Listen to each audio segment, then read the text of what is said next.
नमस्कार दोस्तों, मैं हूं ममता तिवारी और आप सभी का स्वागत करती हूं मेरे चैनल ममताज वे में। कैसे हैं आप सब? तो ये बताने के लिए कमेंट बॉक्स में हर हर महादेव हमेशा की तरह ज़रूर लिखें। तो चलिए दोस्तों, आज का ये वीडियो महाशिवरात्रि के लिए है और महाशिवरात्रि से संबंधित बहुत सारी महत्वपूर्ण बातें बहनें जो हमारी है वो पूछी हैं। दीदी, जैसे कि प्रेगनेंसी में क्या ये व्रत शुरू कर सकते हैं?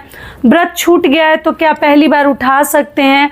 और अगर हम मासिक शिवरात्रि का व्रत कंटिन्यू करते हैं तो बीच में अगर पीरियड्स में अगर व्रत रखते हैं तो क्या उसको हम मानेंगे या नहीं मानेंगे? और भी आप लोगों के प्रश्न हैं, रुद्राभिषेक करा सकते हैं, बहुत सारी महत्वपूर्ण बातें आज हम इस वीडियो में जानेंगे। तो आप लोग बने रहिए मेरे साथ मेरे चैनल पर। अगर आपको मेरा वीडियो पसंद आता है तो प्लीज़ आप मेरे चैनल को सब्सक्राइब कर दीजिएगा, बेल आइकन को प्रेस कर दीजिएगा, जिससे कि मेरे वीडियो के नए नोटिफिकेशन आप सभी के पास सबसे पहले पहुंचे। तो चलिए शुरू करते हैं और जितने महत्वपूर्ण नियम विधि है, बातें हैं, प्रश्न हैं, सभी के उत्तर आज हम इस वीडियो में जानेंगे। तो सबसे पहले दोस्तों आपको बता दूं, महाशिवरात्रि जो कि माता पार्वती और शिव जी के विवाह का वर्षगांठ का दिन है, उनके विवाह की सालगिरह है उस दिन, तो बहुत ही पावन और पवित्र दिन है। ऐसे मैं एक वीडियो डाल चुकी हूँ, फिर भी कुछ बातें रह गई थी जो इस वीडियो में समझाना जरूरी था। तो अपने में ही बहुत ही पावन और पवित्र दिन है। आप लोग पूछी हैं कि कोई भी व्रत उठाने के लिए, तो आपको बता दूं, जो भी आपको शिव जी का व्रत अगर उठानी है तो फाल्गुन माह से मतलब सुंदर माह और पावन पवित्र महीना आपको नहीं मिलेगा। शिव जी का कोई भी व्रत अगर आप लोग चाहें तो उठा सकते हैं, पहले भी उठा लिए हैं तो कोई दिक्कत नहीं है। और जो उठाने के लिए प्लानिंग कर रही हैं, प्रदोष का, सावन सोमवार मतलब सोमवार का व्रत, शिवरात्रि का, तेरस का, तो आप लोग फाल्गुन महीने से उठा सकते हैं। फाल्गुन माह के कृष्ण पक्ष के चतुर्दशी के दिन, त्रयोदशी मिक्स चतुर्दशी के दिन ये व्रत रखा जाता है। तो कुछ लोग तेरस के नाम से, त्रयोदशी के नाम से भी जानते हैं और कुछ लोग जैसे शिवरात्रि के नाम से भी हम जानते हैं। तो ये व्रत अगर आप लोग चाहें तो फाल्गुन के महीने से उठा सकती हैं। कब पड़ा है तो आपको बता दूं, साल 2025 में महाशिवरात्रि का व्रत हमें रखनी है 26 फरवरी को, दिन है बुधवार। बुधवार के दिन हमें ये पावन और पवित्र व्रत रखनी है और उसी दिन महाकुंभ प्रयागराज मेला का जो है अंतिम स्नान भी होगा। जो भी उस दिन शाही स्नान तो नहीं है, लेकिन आखिरी स्नान उसी दिन होगा महाशिवरात्रि के दिन।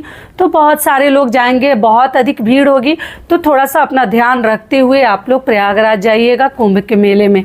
इस बात का भी जरूर ध्यान रखिएगा, ठीक है? धीरे से जाएं लेकिन सही सलामत हम वापस आएं, धीरे से अपना कार्य वगैरह करके वहां से आप लोग वापस आ जाइएगा, जल्दीबाजी कहीं ना दिखाएं। ये हो गया। अब चलिए आपको बता दूं कि शिवरात्रि के दिन आप लोग पूछे हैं कि दीदी क्या प्रेगनेंसी में महाशिवरात्रि का व्रत उठा सकते हैं? जी, प्रेगनेंसी में आपको कहूँगी ऐसे हम उठा सकते हैं, ऐसा कुछ नहीं है। केवल गर्भवती महिलाएं शिवलिंग नहीं छूती हैं, इस बात का ध्यान रखिएगा। बाकी लोग शिवलिंग की पूजा पाठ कर सकते हैं और दूर से आप शिव जी की पूजा कर सकते हैं, फोटो प्रतिमा से कर सकते हैं। केवल गर्भवती महिलाओं को शिवलिंग नहीं छूनी चाहिए। ये क्लियर हो गया। व्रत भी आप लोग उठा सकती हैं, कोई मनाही नहीं है। इस साल किसी भी प्रकार का अधिक मास 2 मास नहीं है, आप लोग कोई भी नया व्रत शुरू कर सकती हैं। ये हो गया। उसके बाद से आपको बता दूं कि देखिए आप लोग प्रेगनेंसी में मैं तो कहूँगी व्रत ना रखें, क्योंकि ऐसी अवस्था में देखिए अगर आपकी शारीरिक क्षमता सही है तो मैं किसी को मना भी नहीं करूँगी, लेकिन अपना थोड़ा सा ध्यान रखनी चाहिए। ऐसी स्थिति में केवल आप पूजा कर ले, फल फलाहार खा ले, अनाज मतलब अन्य हल्का भोजन भी कर सकती हैं, ज़्यादा भूखे ना रहे। प्रेगनेंसी में बहुत ज़्यादा भूखे हमें नहीं रहनी चाहिए। जो व्रत एकदम अनिवार्य है, जहां हम पानी नहीं पीनी है, निर्जला है, तो वो तो मजबूरी में हम करते ही हैं। लेकिन इस व्रत में फलाहारी है, आप चाहें तो रख सकती हैं, लेकिन मेरे हिसाब से आप लोग व्रत ना करें, केवल भगवान की प्रार्थना कर ले, पूजा कर ले, अभिषेक कर ले, उससे भी आपको बहुत अधिक लाभ मिलेगा। लेकिन प्रेगनेंसी में खुद का ध्यान गर्भवती महिलाएं रखें। ये क्लियर हो गया।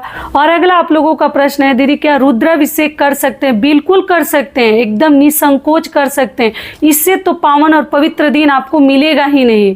अपने घर में अनुष्ठान आयोजन करने के लिए इससे बड़ा दिन कहाँ से आएगा। बहुत ही अच्छा आपने सोचा है।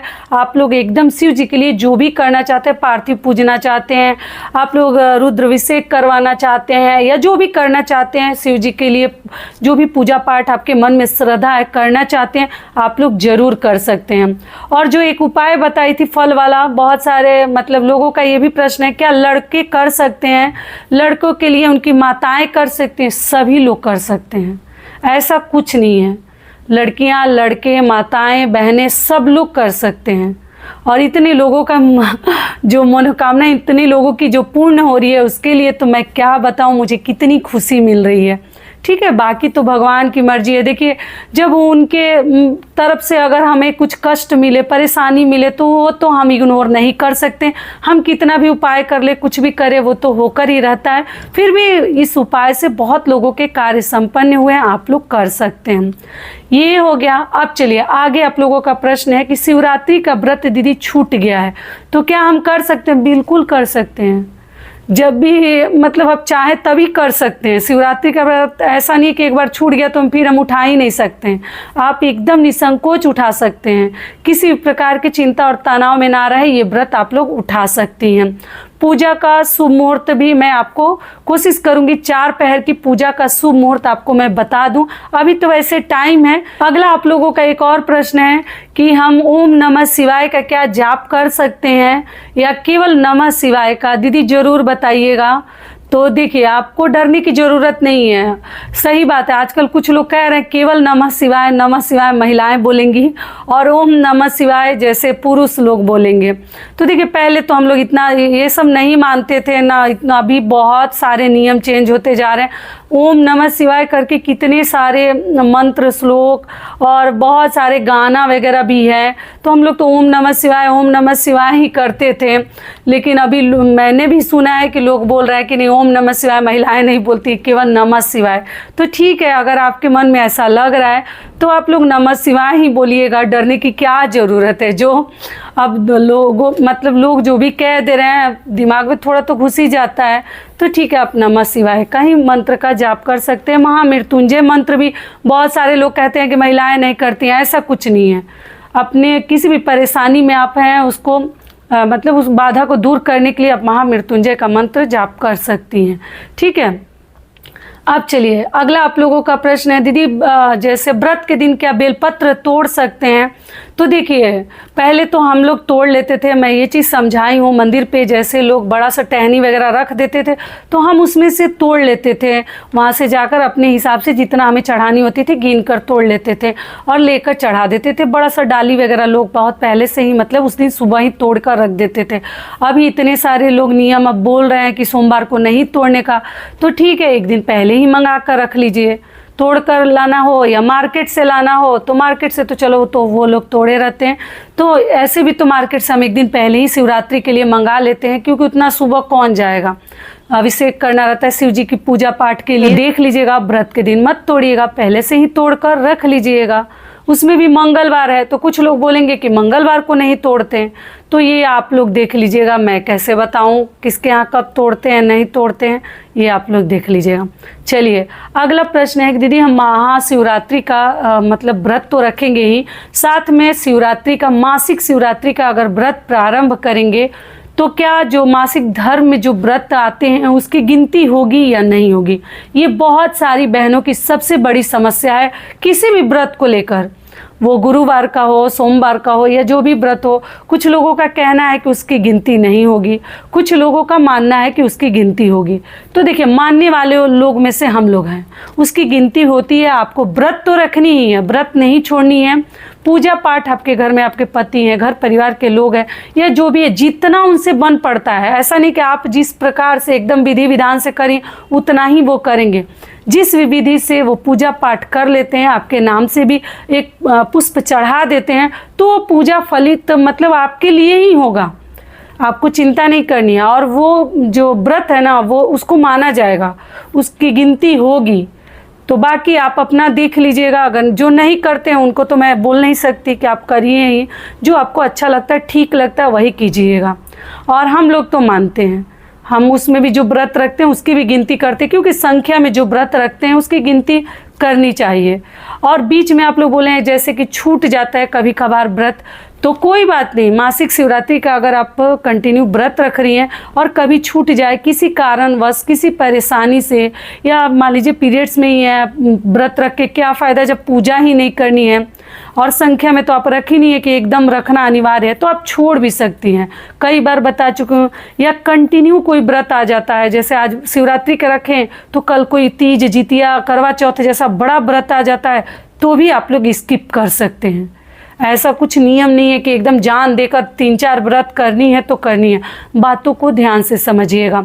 और इससे पहले दोस्तों, अगर आपको मेरा वीडियो पसंद आता है तो चैनल को पक्का सब्सक्राइब कर दीजिएगा और वीडियो को लाइक कर दीजिएगा, क्योंकि आपकी एक छोटी सी लाइक से हमें बहुत अधिक हिम्मत और प्रेरणा मिलती है, तो जरूर कीजिएगा। चलिए अब आगे जान लेते हैं। एक और प्रश्न है कि जैसे हम सुबह में पानी पीते हैं और हम चाय पीते हैं तो उसके बाद क्या अभिषेक कर सकते हैं? तो देखिए, अगर आपको कोई मतलब परेशानी नहीं है तो आप आराम से जैसे भगवान का अभिषेक पूजा पाठ करके आकर भी हमें जल ग्रहण करनी चाहिए। तब तक नहीं पीनी चाहिए जब तक भगवान को हम जल नहीं चढ़ा देते, शिव जी को।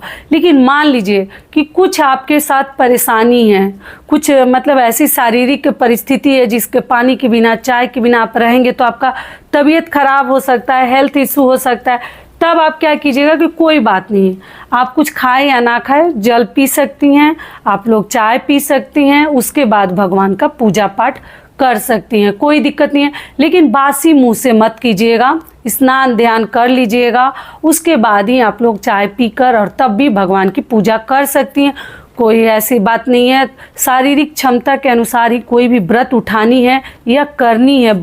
मतलब मैं कई बार समझा के आप लोगों को थक जाती हूँ। कभी भी अपने शरीर से जोर ज़बरदस्ती ना करें। एक बार बीमारी पकड़ ले रहा है ना, हम कितना भी टालेंगे लेकिन वो होकर ही रहता है, तो इसलिए ध्यान से हमें रहनी चाहिए।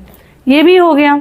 और अगला ध्यान क्या रखनी है कि शिव जी के ऊपर का मतलब मूर्ति वगैरह के ऊपर का आप लोग प्रसाद ले सकते हैं, शिवलिंग का प्रसाद नहीं लेनी चाहिए।